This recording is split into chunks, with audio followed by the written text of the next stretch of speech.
Bonjour, bienvenue sur Objectif Maths. Pour réussir un devoir, il y a quelques points incontournables à connaître. Il y a le fond tout d'abord, c'est-à-dire le contenu de votre devoir.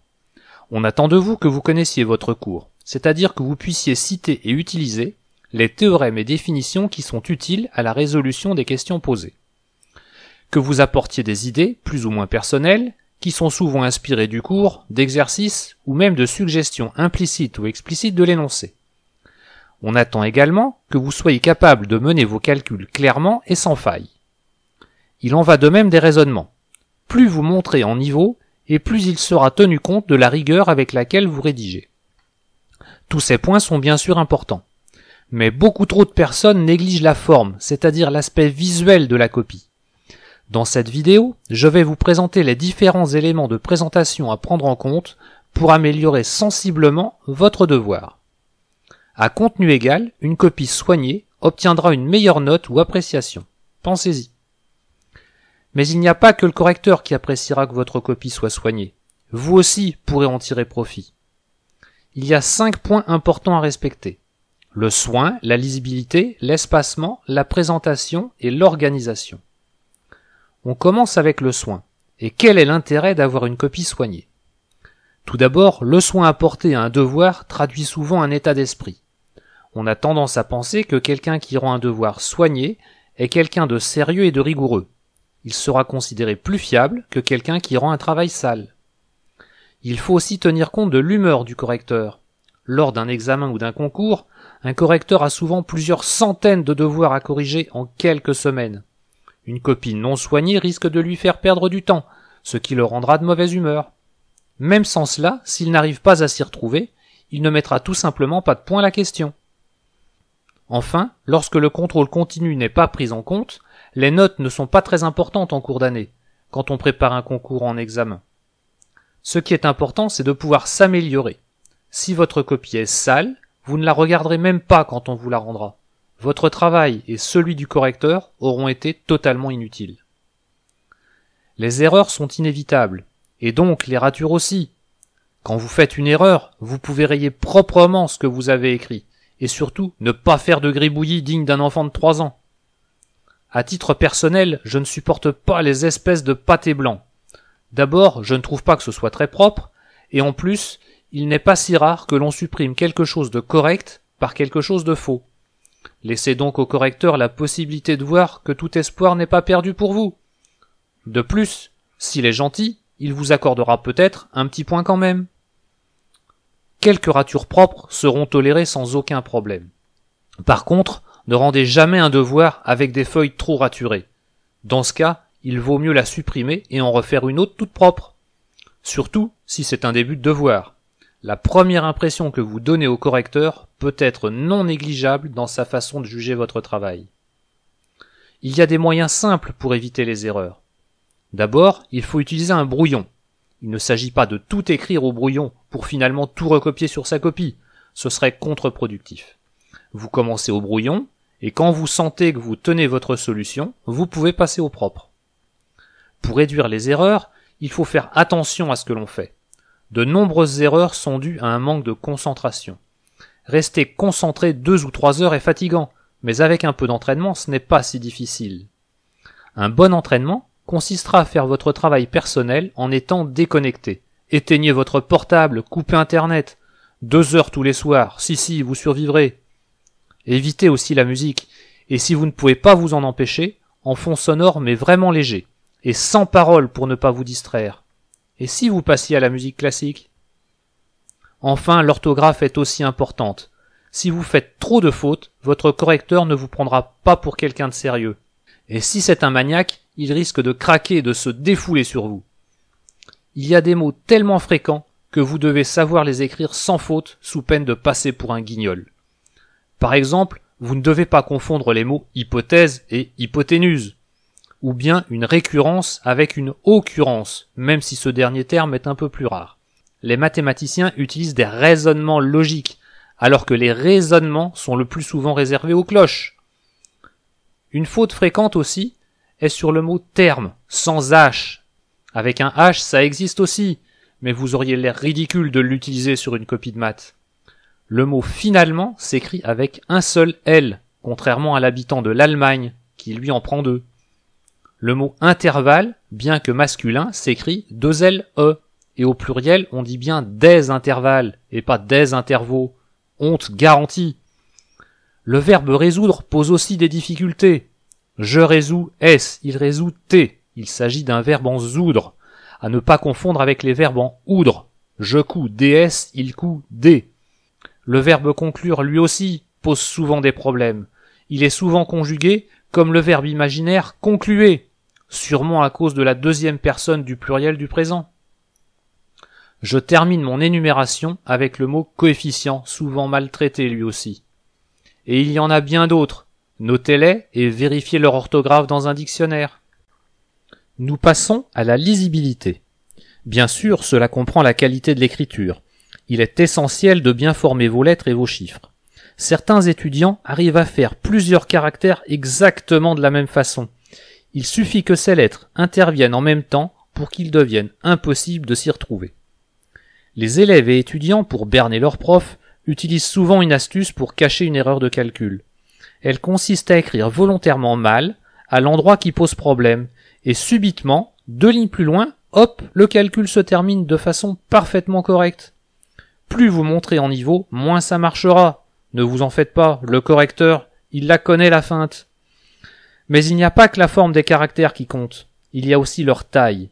Il ne faut pas écrire trop petit. Le correcteur ne prendra pas une loupe pour vous corriger. S'il n'arrive pas à vous lire, il laissera tomber, et c'est vous qui en pâtirez. Un autre élément important à prendre en compte, ce sont les feuilles utilisées. Elles peuvent être à grands carreaux, ce qui est bien pratique pour écrire droit et pour avoir une taille de caractère régulière. L'inconvénient majeur est que ces feuilles contiennent déjà beaucoup d'encre. Les feuilles à petits carreaux sont bien pratiques lorsque l'on a des graphiques à faire, car 2 carreaux mesurent 1 cm. Mais elles aussi sont dès le départ chargées de beaucoup d'encre, même si c'est déjà beaucoup mieux que pour les feuilles à grands carreaux.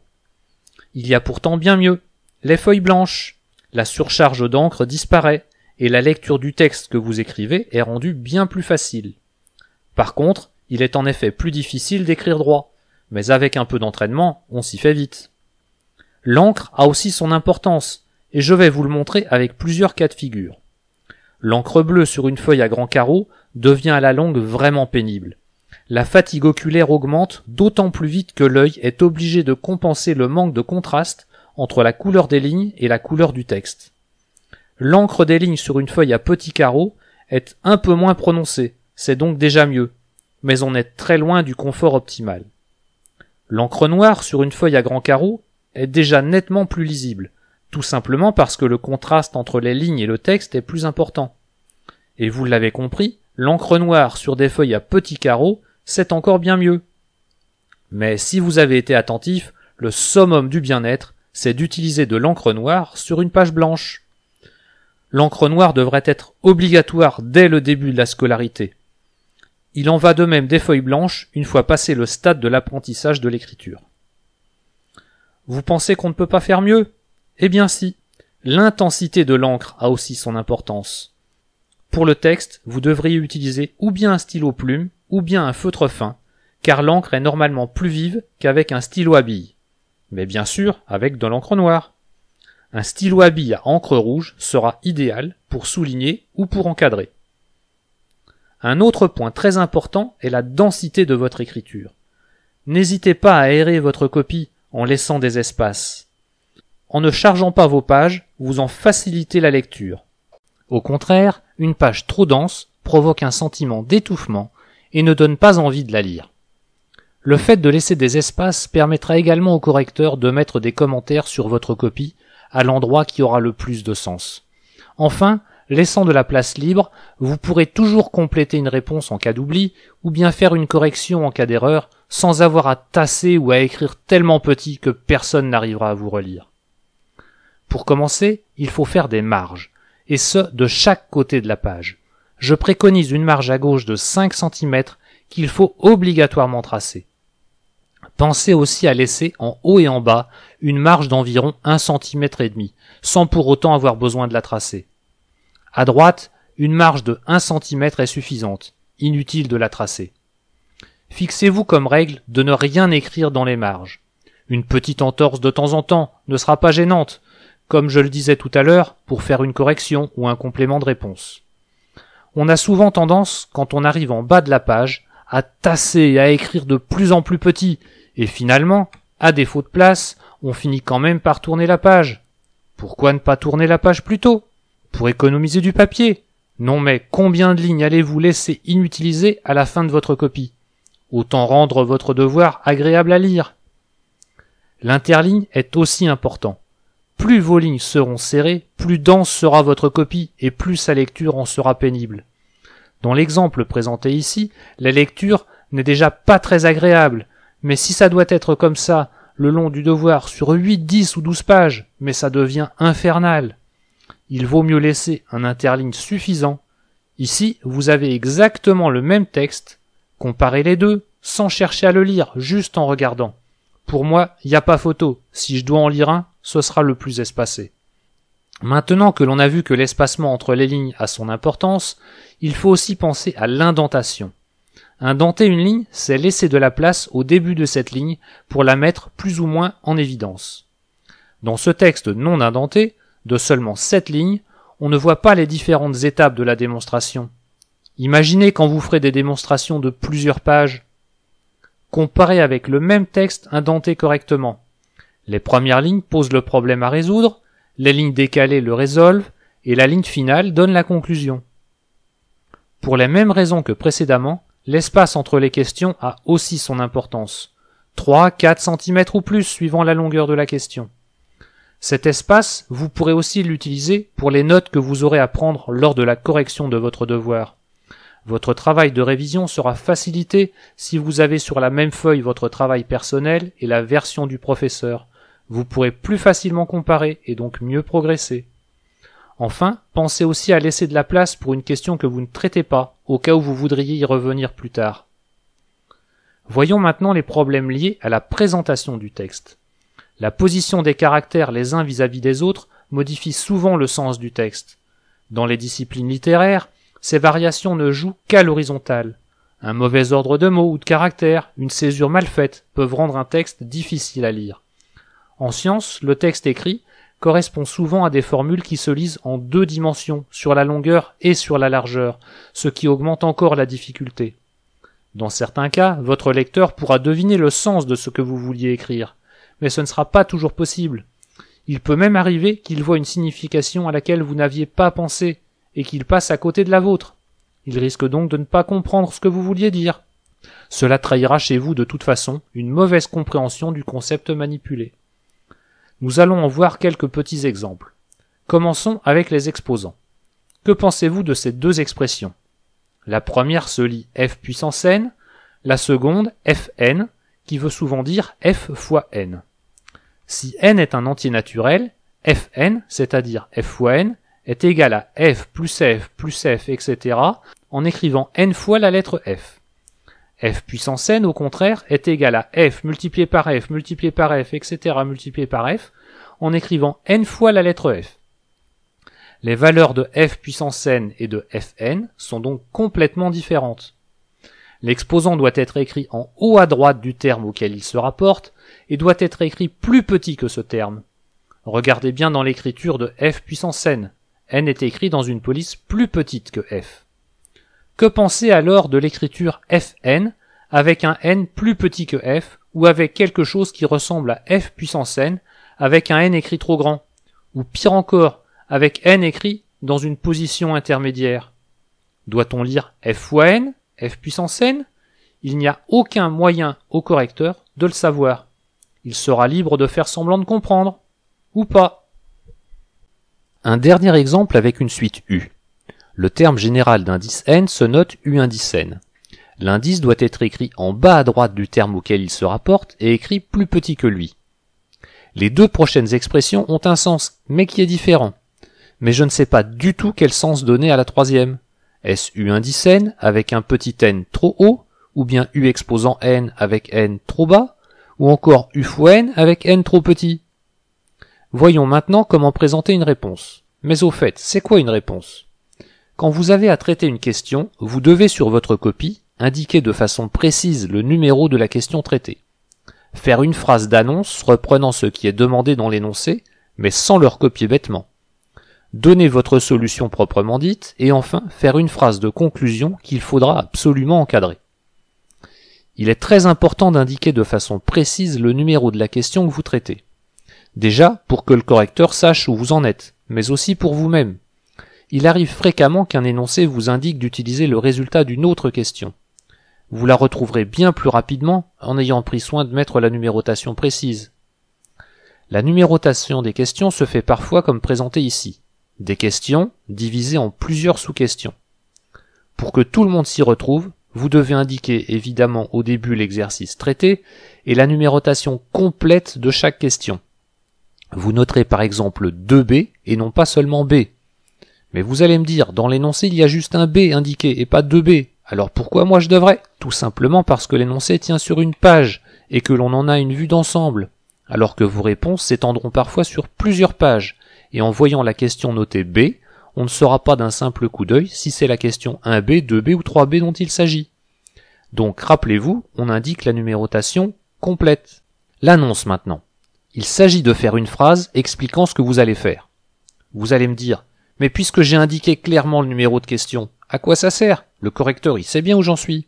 Oui, il sait où vous en êtes. Mais en faisant une phrase d'annonce, vous êtes obligé de réfléchir à la question qui vous est posée. Et donc, vous avez plus de chances de comprendre ce qu'on attend de vous, et par conséquent, d'apporter une réponse adaptée. Même en écrivant des choses justes, en ne répondant pas à la question, on ne vous accordera pas de points. Dommage, non? Il ne s'agit pas bien sûr de recopier bêtement l'énoncé, ce serait une pure perte de temps. Il faut essayer de reformuler à votre façon, même si souvent la formulation n'est que très légèrement différente.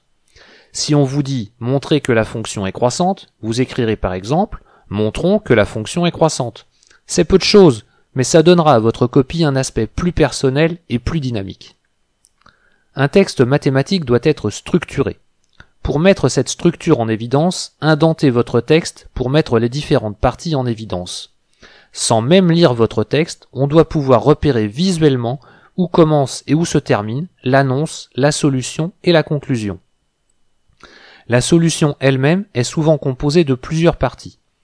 Il est donc important d'espacer ces parties les unes des autres et éventuellement d'indenter aussi les sous-parties si vous avez besoin d'en créer par vous-même.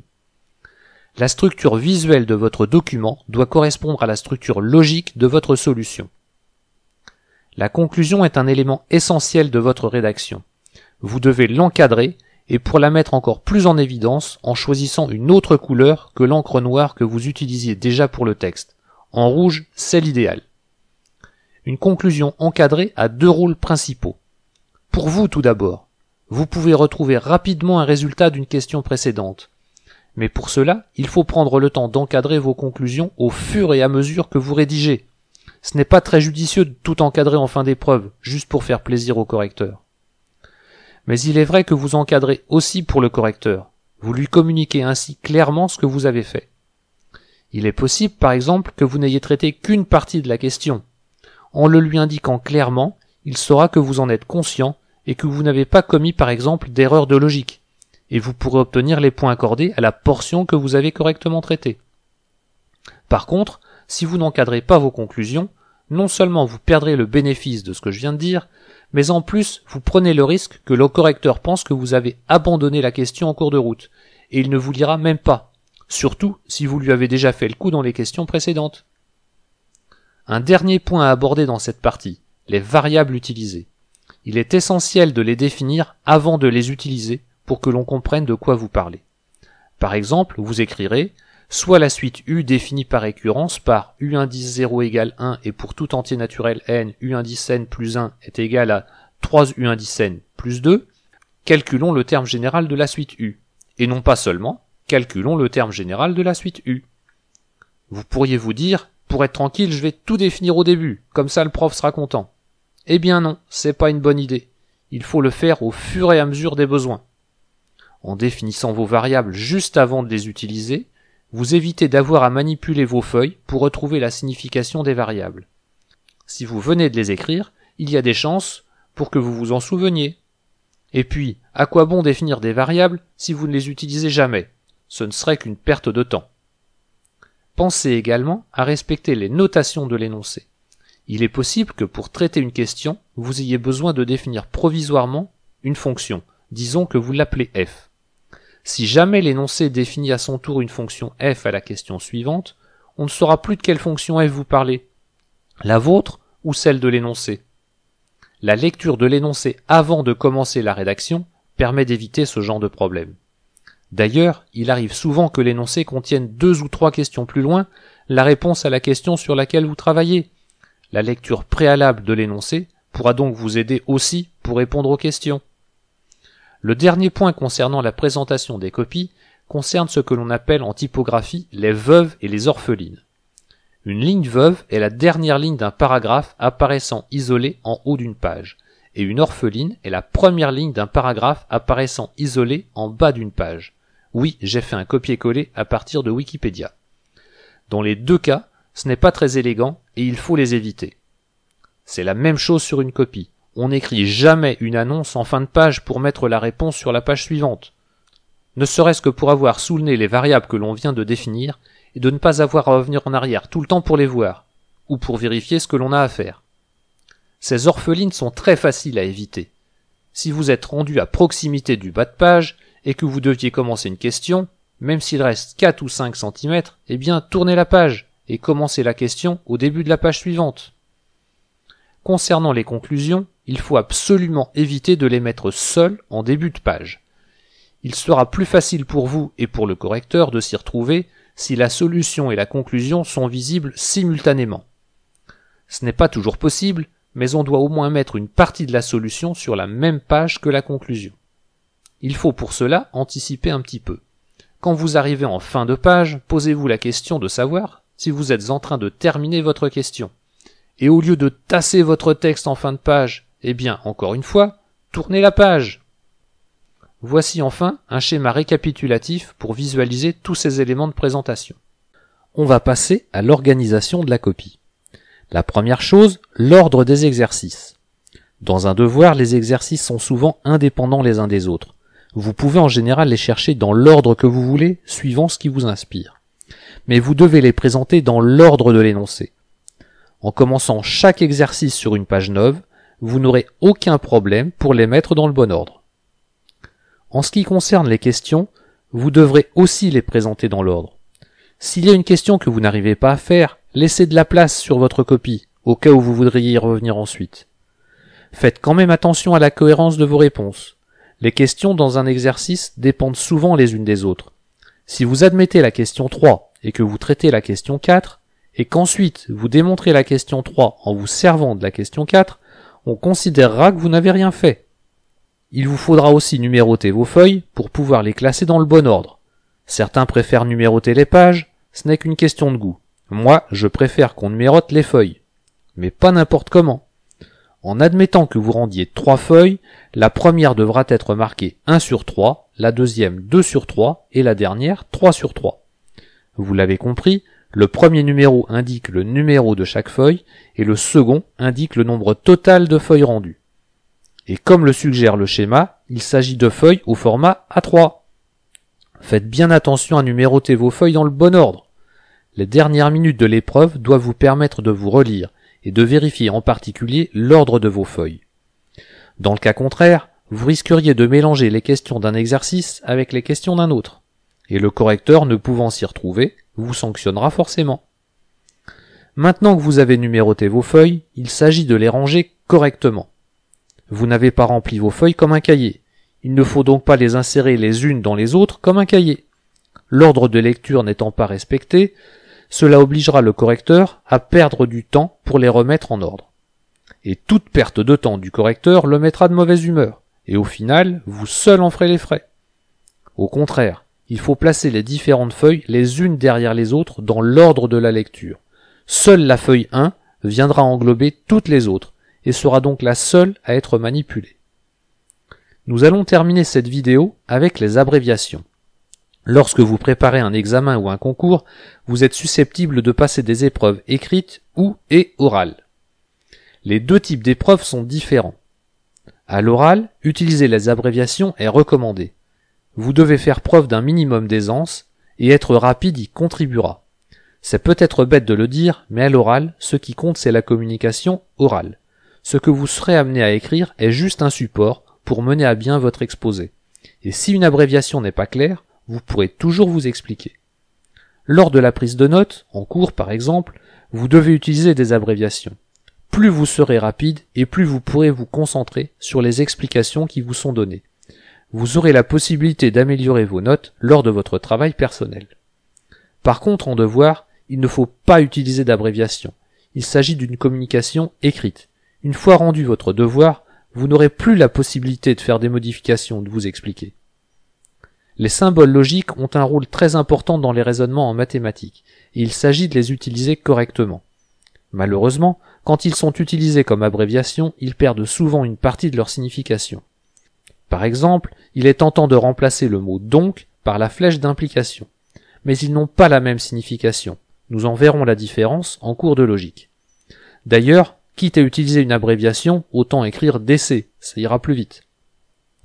Le groupe de mots « si et seulement si » et le symbole équivalent ont le même sens mais doivent normalement être utilisés dans des contextes différents. Là encore, on précisera tout ça dans le cours de logique. Il est donc tentant d'utiliser le symbole équivalent comme abréviation de si et seulement si, surtout quand on en a beaucoup à écrire. Mais dans ce cas, c'est souvent que la rédaction est maladroite et qu'il y a une façon de rédiger plus efficace. Quand on n'a jamais vu ça, on se dit que ça fait perdre un temps fou. Mais si on se donne la peine d'essayer, ça devient très vite automatique et les bénéfices que vous en tirerez récompenseront très vite vos efforts. Voilà, cette vidéo est terminée. N'hésitez pas à me laisser des commentaires et à me poser des questions. Que vous ayez ou non aimé, cliquez sur un des pouces. Et si vous avez apprécié la vidéo, je serais ravi que vous vous abonniez. Ceci est ma première vidéo sur cette chaîne, mais il y en aura bientôt d'autres à venir. Alors, à bientôt sur Objectif Math.